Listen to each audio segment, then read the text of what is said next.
2023 August 31ನೇ ತಾರೀಕು ನಾವು 11 ಗಂಟೆಗೆ ಅವರ ಅಪಾರ್ಟ್ಮೆಂಟ್ ಒಳಗಡೆಗೆ ಹೋಗ್ಬೇಕಪ್ಪ ಅಂತಂದ್ರೆ ಒಂದು ಚೆಕಿಂಗ್ ಇರುತ್ತೆ ಅವ್ರದ್ದು ಅಪಾರ್ಟ್ಮೆಂಟ್ ಒಳಗಡೆಗೆ.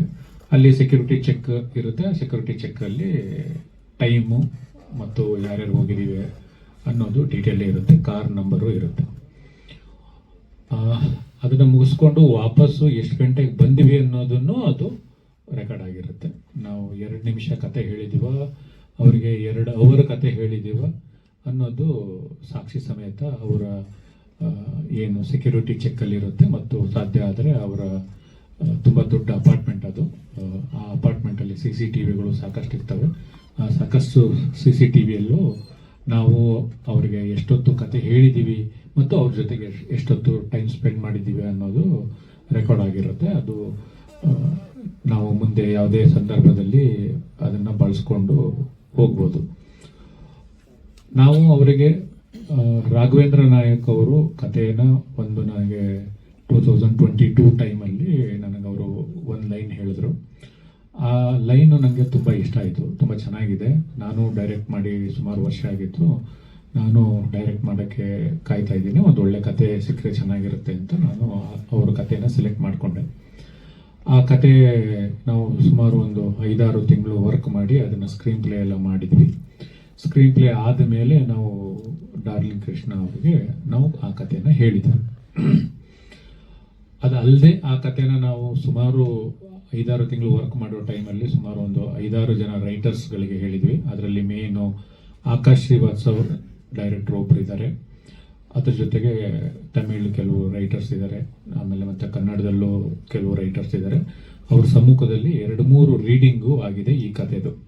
ಅವರಿಗೆ ಹೋಗೋಕ್ಕಿಂತ ಮುಂಚೆ ಅವ್ರ ಹತ್ರ ಹೋಗಿ ನಾವು ಡೀಟೇಲ್ ಆಗಿ ಕತೆ ಹೇಳಿದ್ವಿ. ಆ ಕತೆ ಬಗ್ಗೆ ರಾಘವೇಂದ್ರ ನಾಯಕ್ ಅವರು ಡೀಟೇಲ್ ಆಗಿ ಹೇಳ್ತಾರೆ ನಿಮಗೆ ಏನಾಯ್ತು ಅಂತ. ಅವರ ಏನು ಅವ್ರ ಮುಂದಿನ ಪ್ರಶ್ನೆ ಅವ್ರು ಏನು ಹೇಳಿದ್ದೇನು ಅಂತಂದ್ರೆ, ಸಿನಿಮಾ ಮುಗಿದು ನೋಡ್ಕೊಂಡು ಬಂದು ನಾನು ಕಾಲ್ ಮಾಡಿದೆ 1 ಗಂಟೆಗೆ ಅಂತ ಅವ್ರು ಹೇಳಿದ್ರು. ನಾನು 12:53ಕ್ಕೆ ನಾನು ಅವರಿಗೆ ಓರಿಯನ್ ಮಾಲಲ್ಲಿ ನಾನು 10 ಗಂಟೆ ಶೋಗೆ ನಾನು ಅವ್ರದ್ದು ಬುಧವಾರ ಸಿನಿಮಾ ನೋಡಿದೆ. ಬುಧವಾರ ಸಿನಿಮಾ 10 ಗಂಟೆಗೆ ಶೋ ನೋಡಿ ಪೇಯ್ಡ್ ಪ್ರೀಮಿಯರಲ್ಲಿ ಸಿನಿಮಾನ ನೋಡಿ ನಾನು ಅವರಿಗೆ 10:53ಕ್ಕೆ ನಾವು ಮಾಡಿರೋ ಕಥೆನ ಅವರು ಬಳಸ್ಕೊಂಡಿದ್ದಾರಲ್ಲ ಅನ್ನೋ ಒಂದು ಉದ್ದೇಶಕ್ಕೆ ಒಂದು ಮೆಸೇಜ್ ಹಾಕಿದೆ. ನಾನು ಫೋನ್ ಮಾಡಿಲ್ಲ, ಅದು ರೆಕಾರ್ಡ್ ಸಮೇತ ಅವ್ರ ಮೊಬೈಲಲ್ಲೂ ಇರುತ್ತೆ, ನನ್ನ ಮೊಬೈಲ್ ಇರುತ್ತೆ, ಅದು ಸಾಕ್ಷಿ ಸಮೇತ ನಾವು ಕೊಡ್ತೀವಿ. ನಾನು 12:53ಕ್ಕೆ ನಾನು ಅವರಿಗೆ ವಾಯ್ಸ್ ಮೆಸೇಜ್ ಹಾಕಿದೆ. ವಾಯ್ಸ್ ಮೆಸೇಜ್ ಹಾಕಿದ ತಕ್ಷಣನೇ ನನಗೆ ಕಾಲ್ ಮಾಡಿದ್ರು. ಅವರು ತಕ್ಷಣನೇ ಕಾಲ್ ಮಾಡಿದ್ರು. ನಾನು ಅದರಲ್ಲಿ ಹೇಳಿದ್ದೆ ವಾಯ್ಸ್ ಮೆಸೇಜಲ್ಲಿ, ನಿಮ್ಮ ಸಿನಿಮಾ ನಾನು ನೋಡಿದೆ, ಸಿನಿಮಾ ಚೆನ್ನಾಗಿದೆ, ನಿಮ್ಗೆ ಒಳ್ಳೇದಾಗಲಿ. ಆದರೆ ನಾವು 2023ಯಲ್ಲಿ ಬಂದು ನಿಮಗೊಂದು ಕತೆ ಹೇಳಿದ್ದೀವಿ. ಆ ಕಥೆಯ ಕೋರ್ ಪಾಯಿಂಟು ಅಂದರೆ ಆತ್ಮ ಅನ್ನೋದು ಏನಿರುತ್ತೆ ಅದನ್ನು ಬಳಸ್ಕೊಂಡು ನೀವು ಸಿನಿಮಾನ ಮಾಡಿದ್ದೀರಾ. ಸೆಕೆಂಡ್ ಹಾಫು ಇಂಟ್ರೋ ಬ್ಲಾಕ್ ಇಂದ ಹಿಡಿದು ಸಿನಿಮಾ ಕ್ಲೈಮ್ಯಾಕ್ಸ್ ಆಗೋವರೆಗೂ ನಾವೇನು ನಿಮ್ಮ ಕತೆ ಹೇಳಿದ್ದೀವಿ ಆ ಕಥೆಯನ್ನು ಸಂಪೂರ್ಣ ನೀವು ಇದರಲ್ಲಿ ಬಳಸ್ಕೊಂಡಿದ್ದೀರಾ. ಕೋರ್ ಪಾಯಿಂಟು, ಸೀನ್ಸ್ ಅಂತ ಹೇಳ್ತಾ ಇಲ್ಲ, ಅದರ ಆತ್ಮನ ನೀವು ಬಳಸ್ಕೊಂಡಿದ್ದೀರಾ ಅಂತ ನಾನು ಅವ್ರಿಗೆ ಅಲಿಗೇಷನ್ ಮಾಡಿದೆ. ನಾನು ಕೇಳಿದ್ದೆ ನೆನಪಿಲ್ಲಲ್ಲ ಅಂತ 1-2 ಸತಿ ಹೇಳಿದ್ರು. ನಾನು ಡೇಟ್ ಸಮೇತ ಹೇಳಿದಾಗ ಹೌದೌದು ಬಂದಿದ್ರೆ ಅದು ಯಾವುದೋ ಒಂದು ಕತೆ ಹೇಳಿದ್ರಿ, ನಾವು ಅದನ್ನು ಬಳಸ್ಕೊಂಡಿಲ್ಲ ಅಂತ ಅವರು ಹೇಳಿದರು. ಅಷ್ಟಕ್ಕೆ ಅದು ಕಾಲ್ ಮುಗೀತು. ನೆಕ್ಸ್ಟ್ ಡೇ ಇತ್ತು, ನಾನು ಪ್ರೂಫ್ ಸಮೇತ ನಾನು ಅವ್ರಿಗೆ ಕಳಿಸ್ದೆ. 2023 ಡಿಸೆಂಬರಲ್ಲಿ ನಾವು ಡೈಲಾಗ್ ರೈಟರ್ ರಘು ನಿಡುವಳ್ಳಿ ಅವರಿಗೆ ನಾವು ಮೇಲ್ ಮುಖಾಂತರ ಅವರಿಗೆ ನಾವು ಇಡೀ ಸ್ಕ್ರಿಪ್ಟನ್ನು ನಾವು ಅವರಿಗೆ ಕಳಿಸಿದ್ವಿ. ಆ ಮೇಲ್ ಡೀಟೇಲು ನಾನು ಅವರಿಗೆ ಕಳಿಸಿದೆ. ಮೇಲಲ್ಲಿ ಇವರು ನನಗೆ ಕಳಿಸಿರೋ ಡೀಟೇಲ್ ಕಳಿಸಿದ್ರು, ಸಿನಾಪ್ಸಸ್ ಜೊತೆಗೆ ಅದರದ್ದು ಕತೆ ಜೊತೆಗೆ, ಮತ್ತು ಆ ಕತೆಗೆ ನಮಗೆ ಇನ್ಸ್ಪೈರ್ ಆಗಿರುವಂಥ ಒಂದು ಇನ್ಸಿಡೆಂಟ್ ಸಮೇತ ಇವರು ನನಗೆ ಸಿನಾಪ್ಸಸ್ಸು ಮತ್ತು ಮೇಲ್ ಕಳಿಸಿರುವಂಥ ಡೀಟೇಲು ಕಳಿಸಿದ್ರು. ನಾನು ಅವರಿಗೆ ಫಾರ್ವರ್ಡ್ ಮಾಡಿ ವಾಯ್ಸ್ ಮೆಸೇಜ್ ಹಾಕಿದೆ. ಮತ್ತೆ ತಿರ್ಗಾ ಅವರು ಕಾಲ್ ಮಾಡಿದ್ರು, ಇಲ್ಲ ನಾನು ಬಳಸ್ಕೊಂಡೇ ಇಲ್ಲ ಅಂತ. ನಾನು ಹೇಳಿದೆ, ನೋಡು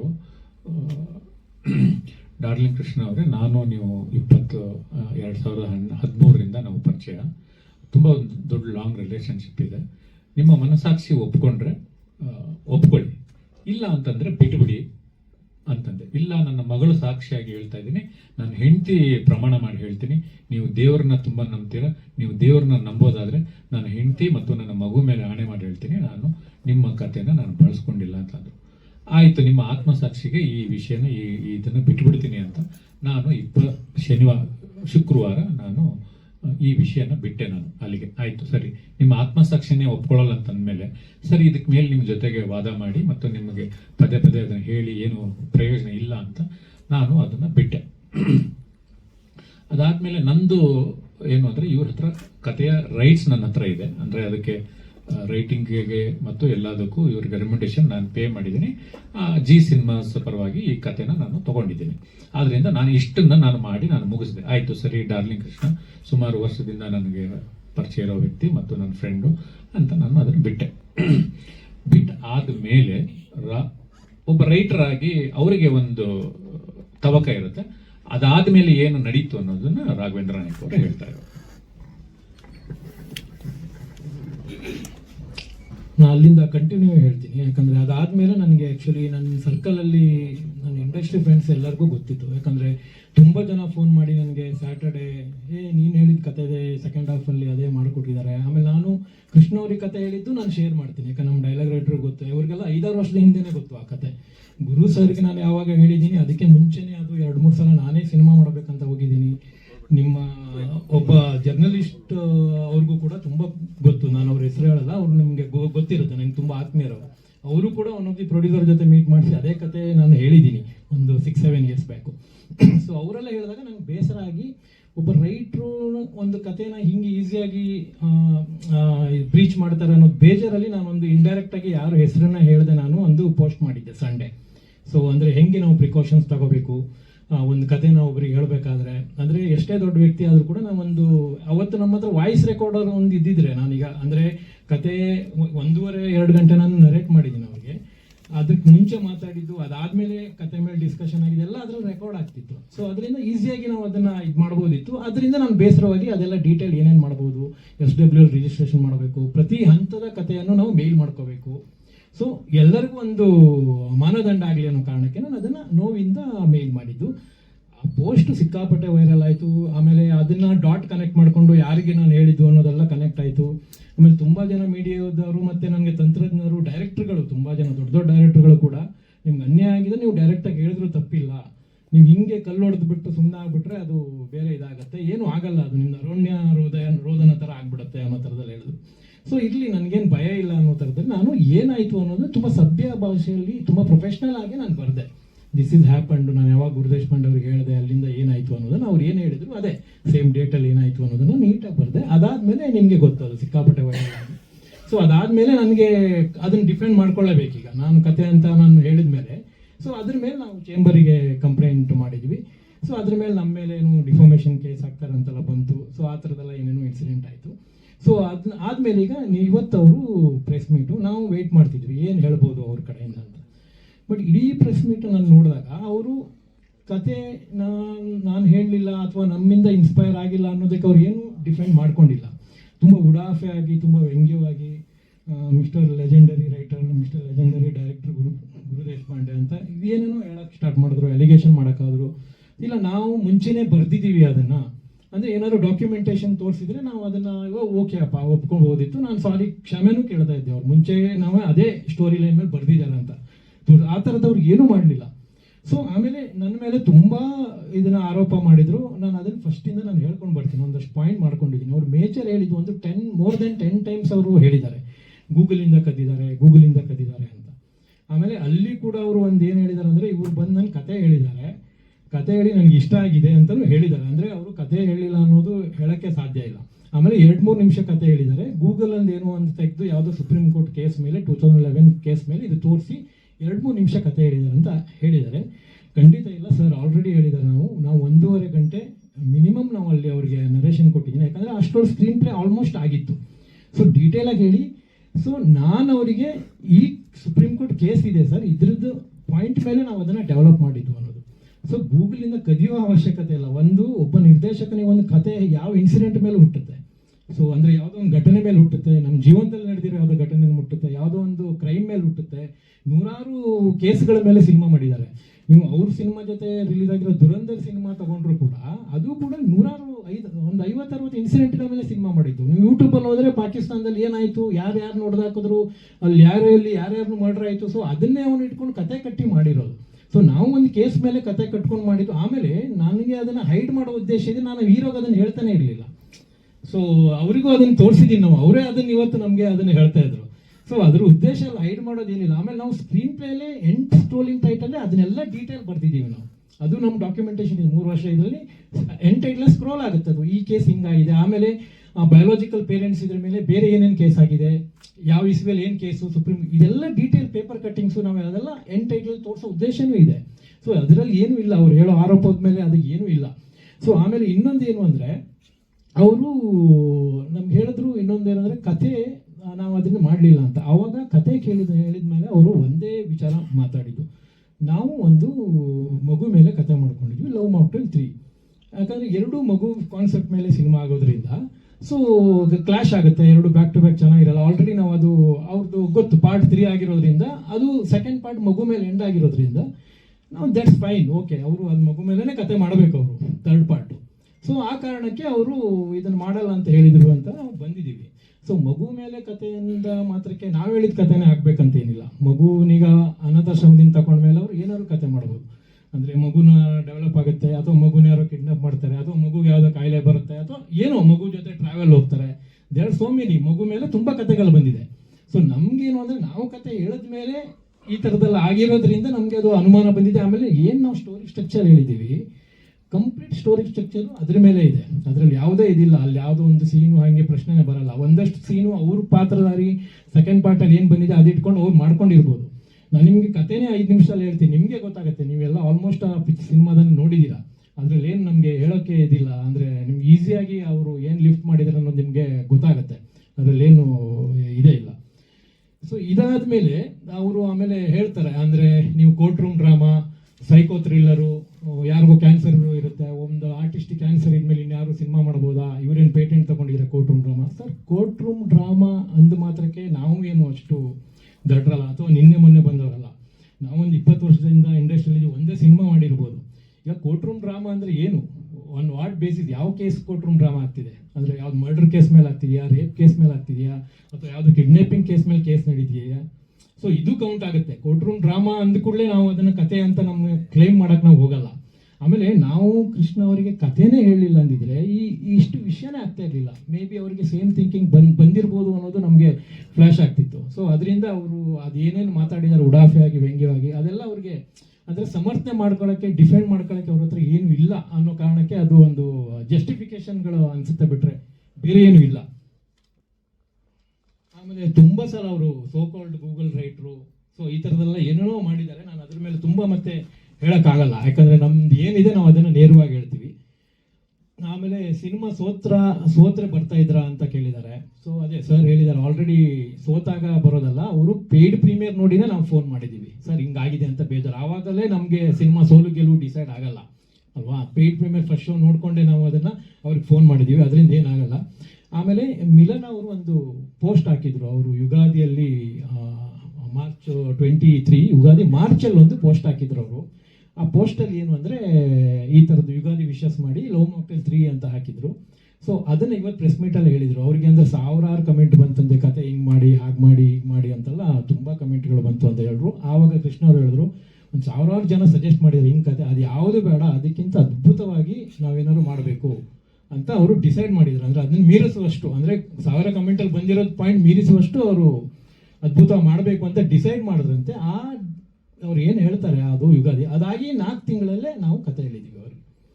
ಸೊ ನಾನು ನಿಮ್ಗೆ ಒಂದು ಆ ಡಾಟ್ ಕನೆಕ್ಟ್ ಮಾಡೋಕ್ಕೆ ನಾನು ಹೇಳ್ತಾ ಇರೋದು, ಅವ್ರು ಹೇಳಿರೋದು ಇನ್ಸಿಡೆಂಟ್ ಇಲ್ಲಿ.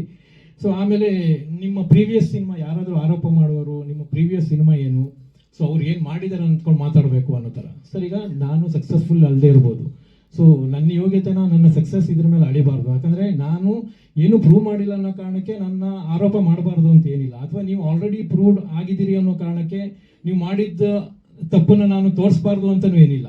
ಸೊ ಆ ಥರದ್ದು ಅವರು ಏನೂ ಹೇಳಿದ್ದಾರೆ. ಸೊ ಅಂದರೆ ಗೆದ್ದವ್ರು ಮಾತ್ರ ಇದು ಮಾಡಬೇಕು, ಗೆದ್ದವ್ರು ಮಾತ್ರ ಆರೋಪ ಮಾಡಬೇಕು, ಉಳಿದವ್ರಿಗೆಲ್ಲ ಮಾಡೋಕ್ಕೆ ಹಕ್ಕಿಲ್ಲ ಅಂತ ಅವ್ರು ಹಂಗೆ ಹೇಳಕ್ಕೆ ಆಗಲ್ಲ. ಬೇಕಂದ್ರೆ ತಪ್ಪು ಮಾಡಿದ್ರೆ ಯಾರು ಕೂಡ ಅದು ತಪ್ಪೇ, ನಾವು ಅದನ್ನ ಯಾರು ಬೇಕಾದ್ರೂ ನೇರವಾಗಿ ಹೇಳ್ಬೋದು. ಆಮೇಲೆ ಒಂದ್ಸಲ ಹೇಳ್ತಾರೆ ಗೋವಾಕ್ಕೆ ಹೋಗಿ ಅವ್ರದ್ದೇ ವಿಡಿಯೋ ಬೈಟ್ಸಲ್ಲಿ 4-5 ದಿನದಲ್ಲಿ ಕತೆ ಮಾಡಿದೀವಿ ಅಂತಾರೆ, ಇನ್ನೊಂದ್ಸಲ 4 ವರ್ಷ ಕತೆ ಮಾಡಿದಾವೆ ಅಂತಾರೆ. ನನ್ನ ಹತ್ರ ಒಂದು ವಿಡಿಯೋ ಕ್ಲಿಪ್ಪಿಂಗ್ಸ್ ಇದೆ, ನನ್ನ ಸ್ನೇಹಿತರು ಈಗ ನನಗೆ ಕಳಿಸಿದ್ರು ಅದನ್ನ.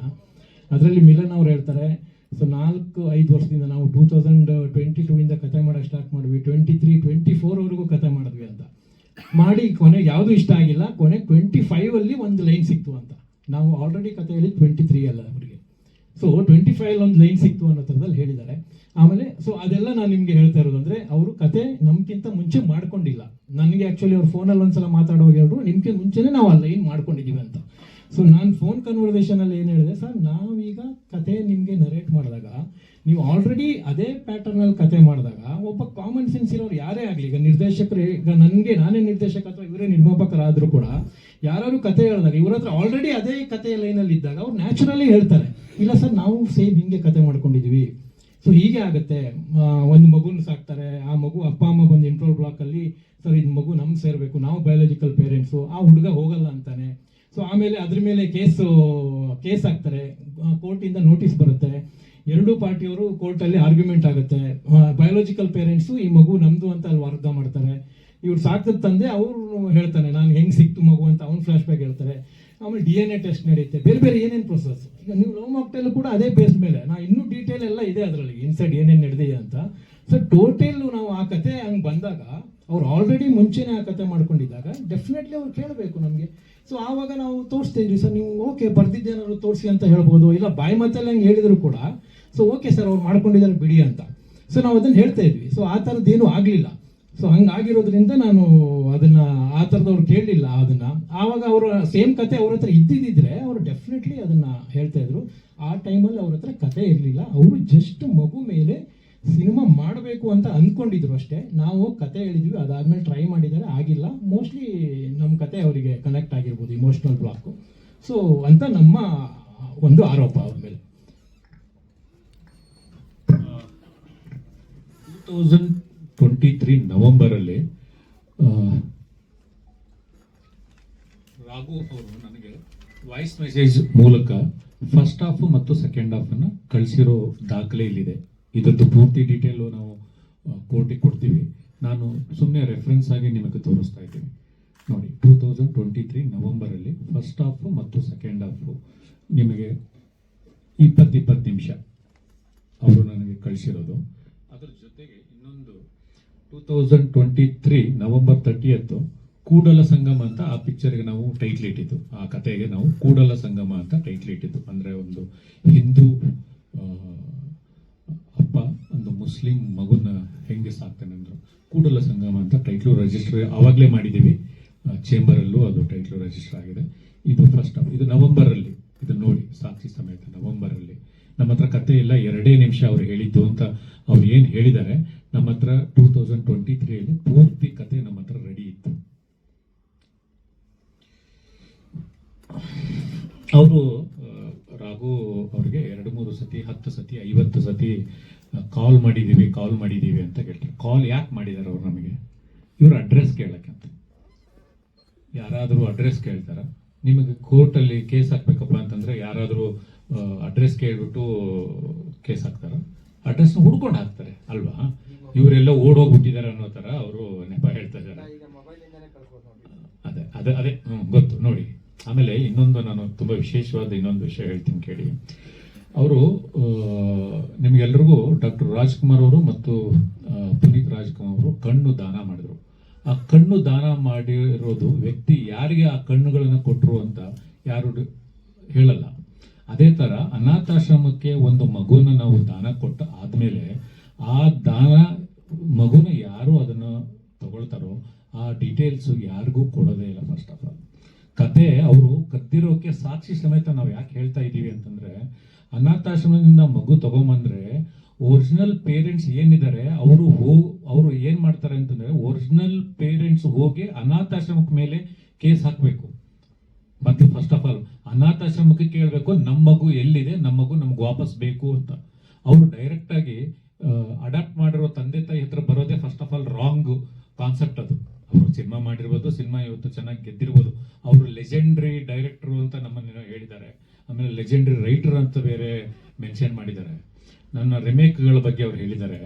ಏನು ರುದ್ರತಾಂಡವ ಮತ್ತು ಜಾನ್ ಜಾನಿ ಜನಾರ್ದನ್ ಅಲ್ಲಿ ನಾನು ಅವರು ರಿಮೇಕ್ ಸಿನಿಮಾದಲ್ಲಿ ನಾನು ಅಂದ್ರೆ ನಿಮಗೆ ಅವತ್ತು ಅದು ರಿಮೇಕ್ ಅಂತ ಗೊತ್ತಿರಲಿಲ್ವಾ? ಇಲ್ಲ, ಅವತ್ತು ನಿಮಗೆ ರಿಮೇಕ್ ಮಾಡುವಂತ ಅವಶ್ಯಕತೆ ಇತ್ತು, ಅವತ್ತು ನೀವು ರಿಮೇಕ್ಗಳನ್ನು ಮಾಡಿದ್ದೀರಾ. ಇವತ್ತು ನಿಮಗೆ ಲವ್ ಮಾಕ್ಟೇಲ್ ಅಂತ ಒಂದು ಸಿನಿಮಾ ಹಿಟ್ ಆದಮೇಲೆ ರಿಮೇಕ್ಗಳನ್ನ ಮತ್ತು ರಿಮೇಕ್ ಡೈರೆಕ್ಟರ್ಗಳು ನಿಮಗೆ ಬೇಡ ಅಂತ ನೀವು ಡಿಸೈಡ್ ಮಾಡಿದ್ದೀರಾ. ನನ್ನ ಪ್ರಕಾರ ಸುಮಾರು ನಾನು ಲಿಸ್ಟ್ ಮಾಡ್ಕೊಂಡು ಬಂದಿದ್ದೀನಿ. ಅವರು ಲೆಜೆಂಡ್ರಿ ಗುರು ದೇಶಪಾಂಡೆ ಅಂತ ಅವ್ರ ಬಾಯಲ್ಲಿ ಯಾಕೆ ಬಂತು ಅಂತ ನನಗೆ ಗೊತ್ತಿಲ್ಲ ಆ್ಯಕ್ಚುಲಿ. ನನಗೆ ರಿಮೇಕ್ ಮಾಡಿರುವಂಥ ಅತಿ ಹೆಚ್ಚು ರಿಮೇಕ್ಗಳನ್ನು ಮಾಡಿರುವಂಥ ದ್ವಾರಕೀಶ್ ಅವರು ಲೆಜೆಂಡ್ರಿ ಇದ್ದಾರೆ. ಅತಿ ಹೆಚ್ಚು ರಿಮೇಕ್ ಮಾಡಿರುವಂಥ ರವಿಚಂದ್ರನ್ ಅವರು ಲೆಜೆಂಡ್ರಿ ಇದ್ದಾರೆ. ಅತಿ ಹೆಚ್ಚು ರಿಮೇಕ್ ಸಿನಿಮಾಗಳನ್ನು ಸುದೀಪ್ ಸರ್ ಮಾಡಿದ್ದಾರೆ, ನಾರಾಯಣ್ ಸರ್ ಮಾಡಿದ್ದಾರೆ. ತುಂಬ ಜನ ರಿಮೇಕ್ ಸಿನಿಮಾಗಳನ್ನು ಮಾಡಿದ್ದಾರೆ. ಅದನ್ನು ಕನ್ನಡಕ್ಕೆ ಎಷ್ಟು ಅಡಾಪ್ಟ್ ಮಾಡ್ಕೋಬೇಕು ಮತ್ತು ಅದನ್ನು ಎಷ್ಟು ಚೆನ್ನಾಗಿ ಅದನ್ನು ಮಾಡಬೇಕು, ಎಷ್ಟು ಸಕ್ಸಸ್ ಆಗಿ ಮಾಡಬೇಕು ಅಂತ ಗೊತ್ತು. ನನ್ನ ಪ್ರಕಾರ ಅಲ್ಲ, ಅವ್ರು ಗೆದ್ದಿರೋರು ಮಾತ್ರ ಇದನ್ನೆಲ್ಲ ಮಾತಾಡಬೇಕು ಅಂತ ಹೇಳಿದ್ರು. ನನ್ನ ಮೋಸ್ಟ್ಲಿ ರಾಜಾ ಹುಲಿ ಒಂದು ಸಿನಿಮಾದ ಕಲೆಕ್ಷನು ಮತ್ತು ಅದು ಗಳಿಕೆ ಆಗಿರೋ ದುಡ್ಡು ಇವರು 3 ಸಿನಿಮಾ ಸೇರಿದ್ರೂ ಆಗಲ್ಲ. ಆ ಸಿನಿಮಾ 2013 ನಾವು ರಾಜಾ ಹುಲಿ ಮೂಲಕ ನಾವು ಅಷ್ಟು ದೊಡ್ಡ ಸಕ್ಸಸ್ ಕೊಟ್ಟಿದ್ದೀವಿ. ಸಕ್ಸಸ್ ಕೊಟ್ಟಿರೋರು ಮಾತ್ರ ಇದನ್ನು ಮಾತಾಡಬೇಕು ಅಂತ ಅವರು ಹೇಳಿದ್ದಾರೆ.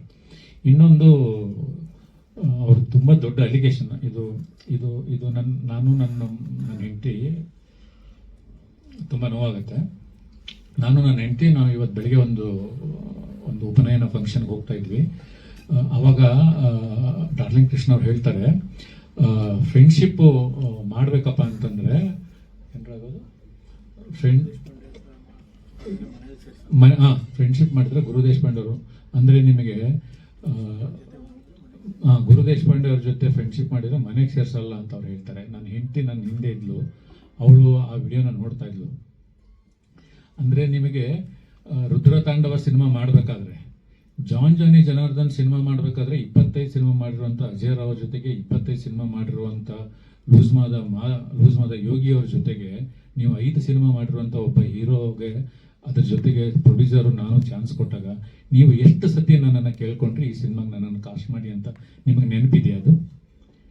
ಅದ್ರ ಜೊತೆಗೆ ನಿಮ್ಮ ಫಾದರು ನನಗೆ ಎಷ್ಟು ಸತಿ ನನ್ನ ಮಗನ ಹಾಕೊಂಡು ಸಿನಿಮಾ ಮಾಡಿ ಅಂತ ಕೇಳಿರೋದು ನಿಮಗೆ ನೆನಪಿದೆಯಾ?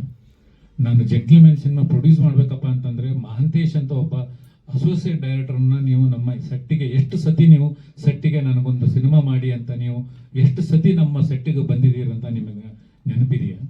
ಗುರು ದೇಶಪಾಂಡೆ ಅವತ್ತು ನಿಮಗೆ ಫ್ರೆಂಡು, ಇವತ್ತು ನಿಮಗೆ ಏನು ಫ್ರೆಂಡ್ ಜೊತೆಗೆ ಮನೆಗೂ ಕರಿಬಾರ್ದು ಅನ್ನೋ ಥರ ಮಾತಾಡ್ತಾ ಇದ್ದೀರಾ. ಅಂದರೆ ಒಂದು ಲವ್ ಮಾಕ್ಟೇಲ್ ಅನ್ನೋ ಸಕ್ಸಸ್ಸು ನಿಮ್ಮನ್ನ ಇಷ್ಟು ಬದಲಾವಣೆ ಮಾಡುತ್ತೆ ಅಂತಂದರೆ ಇದು ಬದಲಾವಣೆ ಅಲ್ವಾ? ಒಬ್ಬ ಗುರು ದೇಶಪಾಂಡೆ ಬಗ್ಗೆ ಇಷ್ಟು ಅಂದರೆ ನಾವು ಮಾತಾಡಕ್ಕೆ ಬಂದಿರೋದು ಲವ್ ಮಾಕ್ಟೇಲ್ 3 ಕಥೆಯ ಅಲಿಗೇಷನ್ ಬಗ್ಗೆ ಮಾತಾಡಕ್ಕೆ ಬಂದಾಗ ಈ ರಿಮೇಕ್ ಸಿನಿಮಾಗಳ ಬಗ್ಗೆ ಮತ್ತು ಫ್ರೆಂಡ್ಶಿಪ್ ಬಗ್ಗೆ ಮಾತಾಡೋದು ತಪ್ಪ.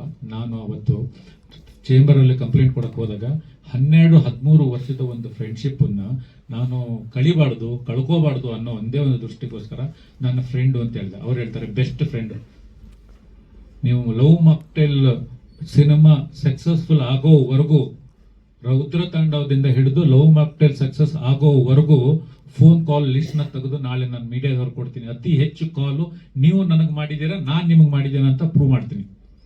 ಯಾರು ನನಗೆ ಕಾಲ್ಗಳನ್ನ ಹೆಚ್ಚು ಮಾಡಿದ್ದೀರಾ ರುದ್ರತಾಂಡವ ಸಿನಿಮಾದಿಂದ ಹಿಡಿದು ಲವ್ ಮಾಕ್ಟೇಲ್ ಸಕ್ಸಸ್ ಆಗೋವರೆಗೂ ಇನ್ಕಮಿಂಗ್ ಕಾಲು ಮತ್ತು ಅತಿ ಹೆಚ್ಚು ಕಾಲಲ್ಲಿ ಮಾತಾಡಿದ್ದು ನೀವು ಜಾಸ್ತಿ ಮಾತಾಡಿದ್ದೀರಾ, ನಾನು ಜಾಸ್ತಿ ಮಾತಾಡಿದ್ದೀರಾ ಅಂತ ಮೀಡಿಯಾಗೆ ನಾನು ಪ್ರೂಫ್ ಸಮೇತ ನಾನು ನಾಳೆ ಪ್ರೂವ್ ಮಾಡ್ತೀನಿ.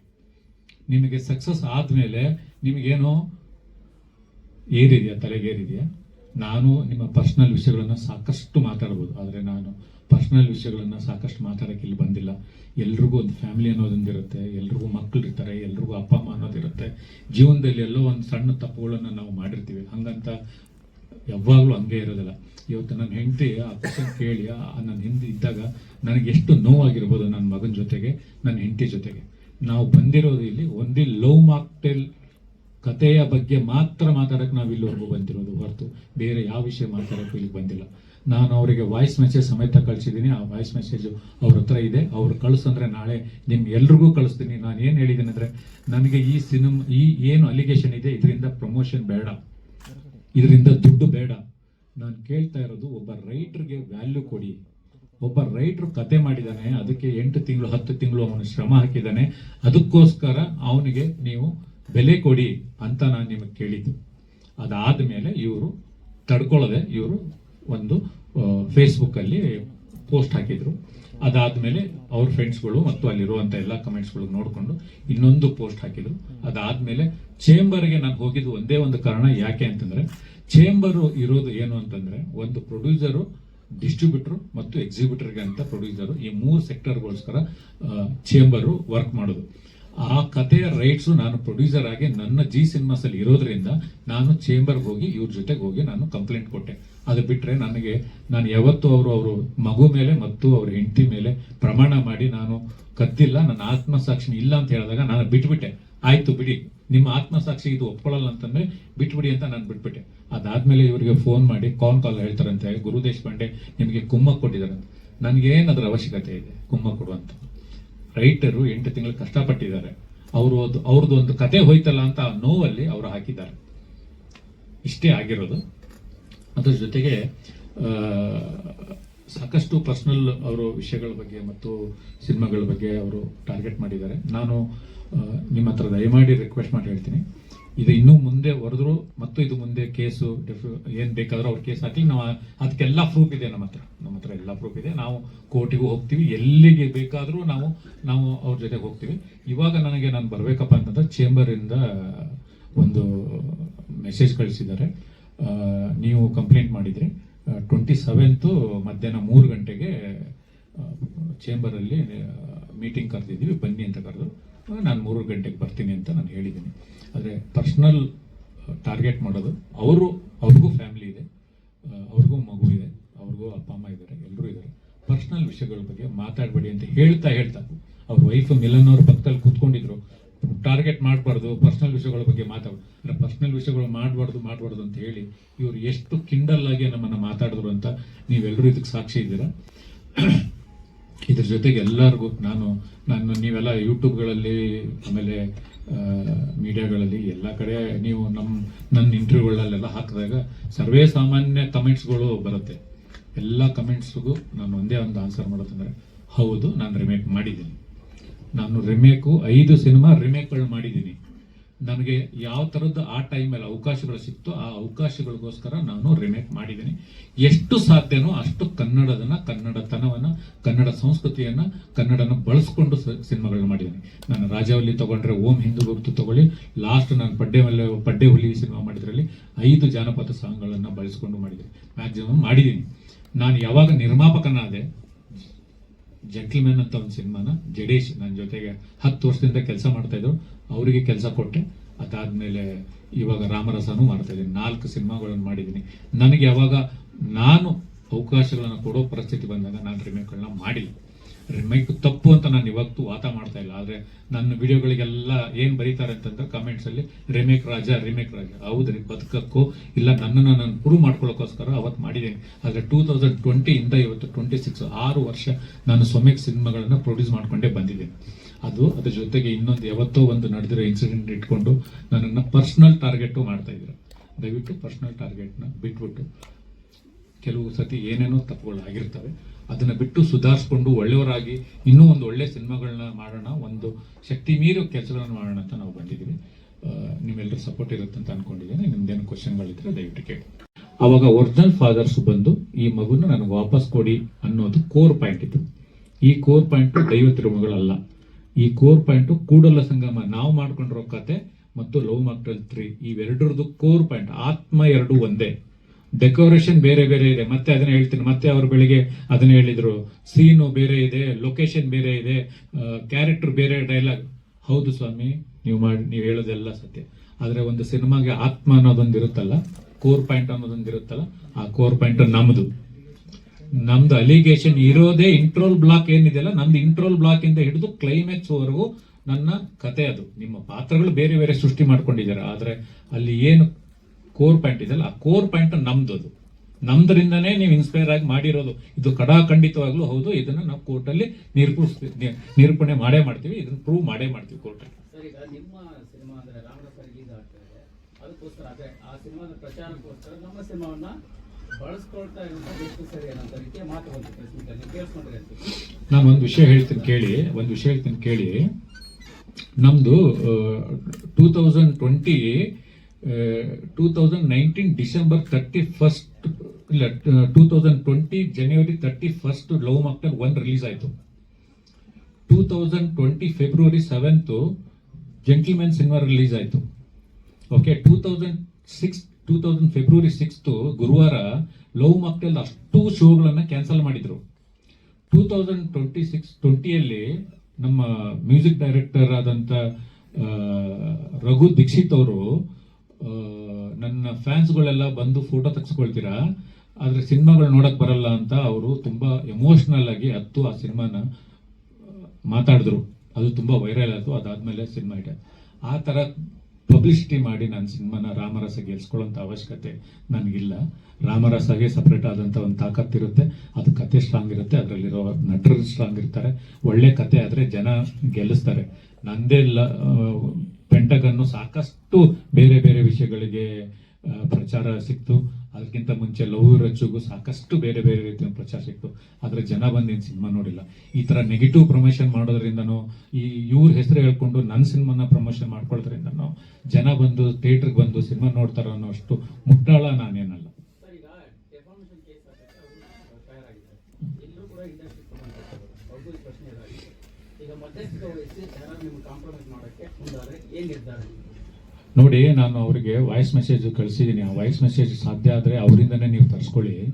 ನಾನು ಅವರಿಗೆ ದುಡ್ಡು ಡಿಮ್ಯಾಂಡ್ ಮಾಡಿಲ್ಲ, ಬೇರೆ ಏನನ್ನೂ ಡಿಮ್ಯಾಂಡ್ ಮಾಡಿಲ್ಲ.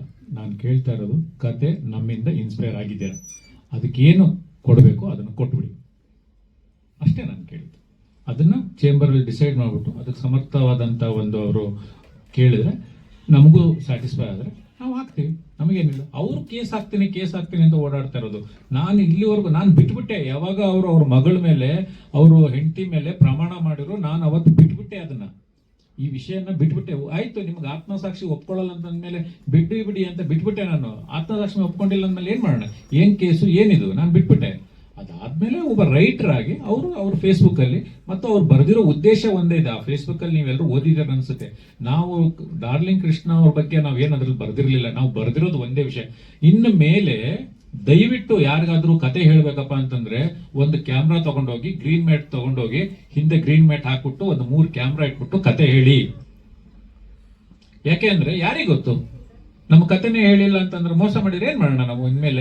ಇನ್ಮೇಲೆ ಪ್ರತಿಯೊಬ್ಬ ರೈಟರ್ಸು ಪ್ರತಿಯೊಬ್ಬ ಡೈರೆಕ್ಟರ್ಸು ಕತೆ ಹೇಳ್ಬೇಕಪ್ಪ ಅಂದ್ರೆ ವಿತ್ ರೆಕಾರ್ಡ್, ಕ್ಯಾಮ್ರಾದಲ್ಲಿ ರೆಕಾರ್ಡ್ ಆಗೋ ತರನೇ ಕತೆ ಹೇಳಿ ದಯವಿಟ್ಟು. ಇಲ್ಲ ಅಂತಂದ್ರೆ ಈ ತರ ಆಗ್ತವೆ. ಅದು ಇಂಡಸ್ಟ್ರಿಯಲ್ಲಿರೋ ಅಪ್ಕಮಿಂಗ್ ಡೈರೆಕ್ಟರ್ಸ್ಗಳಿಗೆ, ಅಪ್ಕಮಿಂಗ್ ರೈಟರ್ಸ್ಗಳಿಗೆ ಮನವರಿಕೆ ಆಗ್ಲಿ ಅನ್ನೋ ಒಂದು ಉದ್ದೇಶಕ್ಕೋಸ್ಕರ ಅವರು ಫೇಸ್ಬುಕ್ ಅಲ್ಲಿ ಬರ್ದು ಹಾಕಿದ್ರು. ಅದನ್ನ ಬಿಟ್ಬಿಟ್ಟು ಬೇರೆ ಏನು ಉದ್ದೇಶ ನಮ್ಗಿರ್ಲಿಲ್ಲ.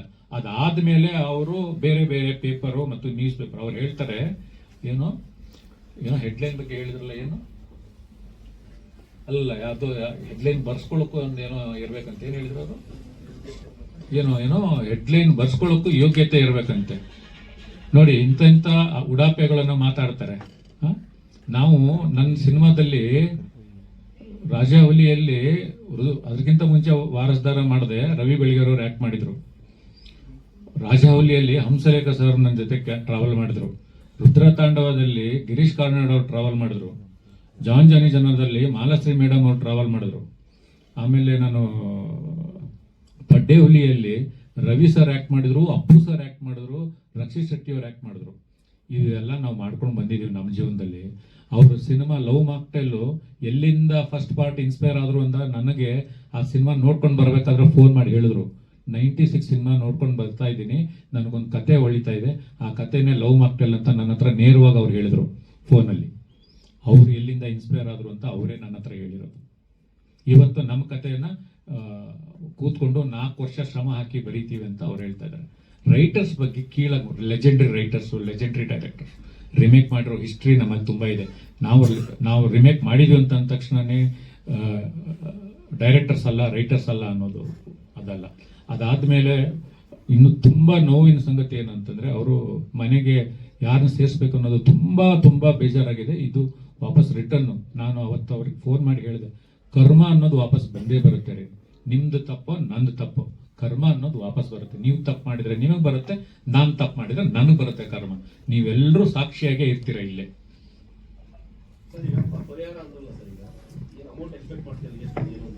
ಸರ್ ಯಾರಿಗೆ ಬೇಕು ಸರ್ ದುಡ್ಡು? ನಾವು ದುಡ್ಡು ಕಷ್ಟಪಟ್ಟು ದುಡಿದಿರೋ ದುಡ್ಡೇ ನಮ್ಮ ಹತ್ರ ಉಳ್ಕೊಳ್ಳಲ್ಲ ಇವತ್ತಿನ ಕಾಲದಲ್ಲಿ. ಯಾರಿಗೆ ಸರ್ ದುಡ್ಡು ಬೇಕು? ಸರ್ ರೈಟರ್ಗೆ ವ್ಯಾಲ್ಯೂ ಬೇಕು ಅಷ್ಟೇ ಕೇಳ್ತಾ ಇರೋದು ನಾನು. ನನಗೆ ಏನು ದುಡ್ಡು ಬೇಡ, ನನಗೆ ಯಾವತ್ತು ಅವ್ರ ದುಡ್ಡು ನಮ್ಗೆ ಏನು ಅವಶ್ಯಕತೆನೇ ಇಲ್ಲ.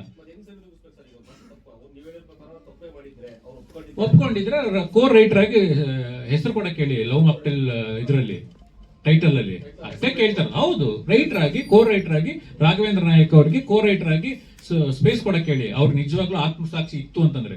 ಇಲ್ಲ ಕೋರ್ಟಿಗೆ ಬಂದು ಫೈಟ್ ಮಾಡ್ತೀನಿ ಅಂದ್ರೆ ಕೋರ್ಟಿಗೆ ಬಂದು ಫೈಟ್ ಮಾಡಿ ಸರ್. ಅವ್ರು ಹೇಳ್ತಾರೆ ಸರ್, ನಾನು ಹೇಳ್ತಿಲ್ಲ, ಓಪನ್ ಆಗಿ ಹೇಳ್ತಿಲ್ಲ. ಅವ್ರ ಅಪಾರ್ಟ್ಮೆಂಟ್ ಅಲ್ಲಿ ಒಳಗಡೆ ಕಾರ್ ಹೋಗ್ಬೇಕಾದ್ರೆ ಬರ್ಕೊಳ್ತಾರಲ್ಲ ಸರ್, ಎಷ್ಟು ಗಂಟೆಗೆ ಎಂಟ್ರಿ ಆಗಿದೀವಿ ಅಂತ. ವಾಪಸ್ ಹೊರಗಡೆ ಬರ್ಬೇಕಪ್ಪ ಅಂದ್ರೆ ನೋಟ್ ಆಗಿರುತ್ತಲ್ಲ ಸರ್, ಎಷ್ಟು ಅವರ್ ಅವ್ರ ಮನೇಲಿ ಇದೀವಿ ಅಂತ. ಅವ್ರು ನನ್ನ ಫ್ರೆಂಡ್ ಅಲ್ಲ ಅಂತ ಬೇರೆ ಹೇಳಿದ್ದಾರೆ. ಅವ್ರಿಗೆ ಶಶಾಂಕ್ ಅವ್ರ ಒಬ್ಬರೇ ಫ್ರೆಂಡ್ ಅಂತೆ. ಶಶಾಂಕ್ ಅವ್ರ ಹತ್ರ ಒಬ್ಬರ ಹತ್ರನೇ ಅವರು ಕತೆನ ಡಿಸ್ಕಷನ್ ಮಾಡ್ತಾರಂತೆ. ನಾವೆಲ್ಲ ಕತೆನ ಡಿಸ್ಕಷನ್ ಮಾಡಕ್ಕೆ ಯೋಗ್ಯರಲ್ವಂತೆ ನಾವೆಲ್ಲ. ಅದಕ್ಕೋಸ್ಕರ ನನಗೆ 2016 ಇಂದ ಹಿಡಿದು 2020 ಲವ್ ಮಾಕ್ಟೆಲ್ ಹಿಟ್ ಆಗೋವರೆಗೂ 2 ಅವರ್ 3 ಅವರ್ ಮಾತಾಡಿದ್ದಾರೆ. ಅವತ್ತಿರ್ಲಿಲ್ಲ. ಸಿನಿಮಾ ಹಿಟ್ ಆದ ತಕ್ಷಣ ಎಲ್ಲ ಚೇಂಜ್ ಆಗ್ಬಿಡುತ್ತೆ. ಈ ಚೇಂಜಸ್ ನೀವು ನೋಡ್ತಾ ಇದ್ದೀರಾ, ನಿಮಗೂ ಮೀಡಿಯಾದವ್ರಿಗೂ ನಿಮಗೂ ಗೊತ್ತಿರುತ್ತೆ ಅವ್ರ ಬಿಹೇವಿಯರ್ ಹೆಂಗ್. ಲವ್ ಮಾಕ್ಟೆಲ್ ಬಿಫೋರ್ ಸಕ್ಸಸ್ ಅವ್ರಿಗೂ ಏನು ಬಿಹೇವಿಯರ್ ಇತ್ತು, ಅದ್ರದ್ದು ಆದ್ಮೇಲೆ ಏನ್ ಬಿಹೇವಿಯರ್ ಇದೆ ಅಂತ ನಿಮಗೂ ಎಲ್ರಿಗೂ ಗೊತ್ತಾಗಿದೆ. ನಿಮಗೇನು ಗೊತ್ತಿಲ್ವಾ? ಅದು ನಿಮ್ಮೆಲ್ರಿಗೂ ಗೊತ್ತಿದೆ. ಅದು ಏನ್ ಬಿಹೇವಿಯರ್ ಏನೇನ್ ಚೇಂಜಸ್ ಆಗಿದೆ ಏನೇನಿಲ್ಲ ಅಂತ. ಅಪ್ಪು ಸರ್ ಹೆಂಗಿದ್ದು, ಎಂತ ಸಕ್ಸಸ್ ತಗೊಂಡಿದ್ದಾರೆ ಅಪ್ಪು ಸರ್. ಏನ್ ಬಿಹೇವಿಯರ್ ಇದು? ನಾನು ಜೆಂಟಲ್ಮ್ಯಾನ್ ಸಿನಿಮಾಗೆ ಅಪ್ಪು ಸರ್ ಹತ್ರ ಫೋನಲ್ಲಿ ಹೇಳಿದೆ, ಸರ್ ಟ್ರೇಲರ್ ಲಾಂಚ್ಗೆ ದಯವಿಟ್ಟು ಬರಬೇಕು ಅಂತ, ಕರಿಯಕ್ಕೆ ಬರ್ತೀನಿ ಅಂತ. ಕರಿಯಕ್ಕೆ ಆಕ್ಟ್ರಿ ಬರ್ತೀರಾ? ನಾನು ಬರ್ತೀನಿ ಬಿಡಿ, ಏನ್ ನೀವು ನನ್ಗೇನು ಗೊತ್ತಿಲ್ವಾ? ನಿಮ್ ಸಿನಿಮಾದಲ್ಲಿ ನಾನು ಆಕ್ಟ್ ಮಾಡಿಲ್ವಾ? ನಾನು ಬರ್ತೀನಿ. ಎಂತವ್ರು ಇದ್ದಾರೆ ಅಲ್ವಾ? ಇವರು ಒಬ್ಬ ಫ್ರೆಂಡನ್ನ ಬಗ್ಗೆ ಹಿಂಗ್ ಮಾತಾಡ್ತಾರೆ, ಅದನ್ನ ಎಷ್ಟು ಕೀಳವಾಗಿ ಮಾತಾಡ್ತಾರೆ. ನಾನು ಮೊನ್ನೆ ಚಾನಲ್ ಅಲ್ಲಿ ಮಾತಾಡ್ಬೇಕಪ್ಪ ಅಂತಂದ್ರೆ 2013 ಇಂದ ಒಬ್ಬ ಫ್ರೆಂಡ್ ಆಗಿರೋ ಮನುಷ್ಯನ ಫ್ರೆಂಡು ಅವ್ರ ಸಿನಿಮಾ ಗುರುವಾರ ರಿಲೀಸ್ ಆಗಿದೆ, ಭಾನುವಾರವರೆಗೂ ಒಳ್ಳೆ ಕಲೆಕ್ಷನ್ ಇರುತ್ತೆ. ಆ ಟೈಮಲ್ಲಿ ನಾವು ಅಪವಾದನೆ ಮಾಡಬಾರ್ದು ಅಂತ ನಾನು ಸುಮ್ಮನೆ ಇದ್ರೆ ನನ್ನನ್ನೇ ಅವರು ತಪ್ಪಂತ ಹೇಳ್ತಾರೆ. ನಾನು ಆಸ್ ಎ ಪ್ರೊಡ್ಯೂಸರ್ ಆಗಿ, ಆಸ್ ಎ ಡಿಸ್ಟ್ರಿಬ್ಯೂಟರ್ ಆಗಿ, ಆಸ್ ಎ ಡೈರೆಕ್ಟರ್ ಆಗಿ, ಒಂದು ಸಿನಿಮಾ ಕಲೆಕ್ಷನ್ ಇರೋದೇ ಶುಕ್ರವಾರ, ಶನಿವಾರ, ಭಾನುವಾರ ಕಲೆಕ್ಷನ್ ಇರುತ್ತೆ. ಅಂತ ಟೈಮಲ್ಲಿ ಈ ತರ ಅಲಿಗೇಷನ್ ಮಾಡಿದ್ರೆ ಅವರಿಗೆ ಕಲೆಕ್ಷನ್ ಏಟ್ ಬೀಳುತ್ತೆ ಅಂತ ಒಂದು ಒಳ್ಳೆತನದಲ್ಲಿ ನಾನು ಮಾಡಕ್ ಹೋದ್ರೆ ನನ್ನ ಫ್ರೆಂಡ್ ಬಗ್ಗೆ ಕೀಳಾಗಿ ಮಾತಾಡ್ತಾರೆ, ಅದನ್ನ ಕಿಂಡಲ್ ಆಗಿ ಮಾತಾಡ್ತಾರೆ. ಜನ ನೋಡ್ತಾ ಇದ್ದಾರೆ, ಈ ಜನ ನೋಡ್ತಾ ಇದ್ದಾರೆ, ಇದು ಯಾರು ಸರಿ ಯಾರು ತಪ್ಪು ಅಂತ ಜನ ಡಿಸೈಡ್ ಮಾಡ್ಲಿ.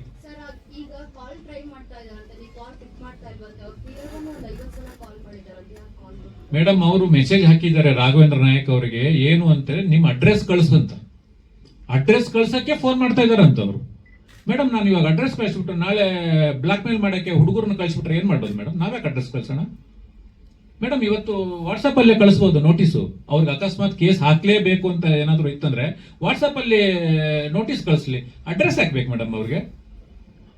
ಇವರು ಡೈರೆಕ್ಟರ್ ಅಸೋಸಿಯೇಷನ್ ಮೆಂಬರ್ ಇರ್ತಾರೆ, ಡೈರೆಕ್ಟರ್ ಅಸೋಸಿಯೇಷನ್ ಫೋನ್ ಮಾಡ್ಬಿಟ್ಟು ಅಡ್ರೆಸ್ ತಗೊಳ್ಳಿ. ಅಡ್ರೆಸ್ ಯಾಕೆ ಇವ್ರು ಫೋನ್ ಮಾಡ್ಬೇಕು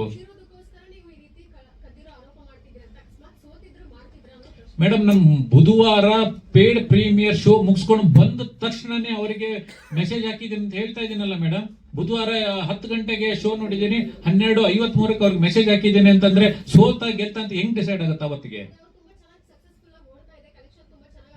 ಮೇಡಮ್ ನಾನು ಹೇಳೋದು ಅರ್ಥ ಆಗ್ತಾ ಇದೆಯಾ? ಬುಧವಾರ ಪೇಡ್ ಪ್ರೀಮಿಯರ್ ಆಗಿದೆ, 10 ಗಂಟೆಗೆ ನೋಡಿದ್ದೀನಿ, 10:53 ನಾನು ಥಿಯೇಟರ್ ಇಂದ ಹೊರಗಡೆ ಬಂದ ತಕ್ಷಣ ಅವರಿಗೆ ವಾಯ್ಸ್ ಮೆಸೇಜ್ ಹಾಕಿದ್ದೀನಿ ಅಂತ ಹೇಳ್ತಾ ಇದ್ದೀನಿ. ಅವತ್ತು ಸಿನಿಮಾ ಸಕ್ಸಸ್ ನಾಟ್ ಸಕ್ಸಸ್ ಹೆಂಗ್ ಡಿಸೈಡ್ ಮಾಡಿರ್ತೀರಾ